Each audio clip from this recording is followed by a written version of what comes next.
Cordofoni, aerofoni, cimeli, quadri, fotografie d'epoca e spartiti autografi che testimoniano la storia culturale del Conservatorio Benedetto Marcello di Venezia sono da oggi a disposizione di turisti e curiosi. Grazie al lavoro e alla passione di alcuni studenti dell'Accademia è stato creato un piccolo museo della musica in alcune delle storiche stanze che furono sede dell'appartamento nuziale di Alvise Pisani. Abituati a valorizzare le abilità e le potenzialità dei nostri studenti. In questo caso abbiamo fatto una cosa un po' originale, tra gli altri avevamo in particolar modo uno studente laureato anche ad architettura, lo UAV, il quale si è offerto di addossarsi questo onere e questo onore di allestire nuovamente, devo dire con molto gusto, il nuovo Museo degli Strumenti.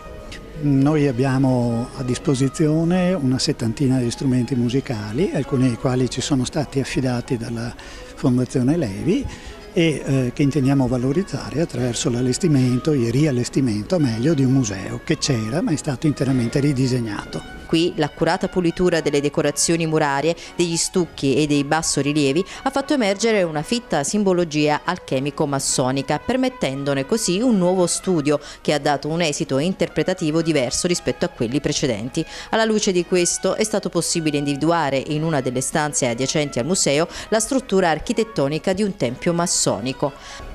Il palazzo appartiene alla famiglia Pisani, che è stata una delle famiglie più ricche del Settecento veneziano.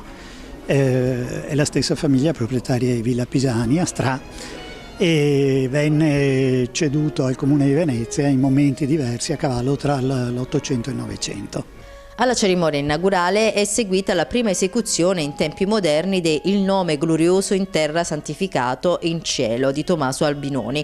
La serenata per soprano, alto, tenore e orchestra, eseguita per la prima volta nel 1724 a Venezia, è stata reinterpretata da Giulia Bolcato soprano, Andrea Gavagnin alto, Marco Barbon tenore e l'orchestra barocca di docenti e studenti della Scuola di Musica Antica del Conservatorio Benedetto Marcello, diretti dal maestro Francesco Erle.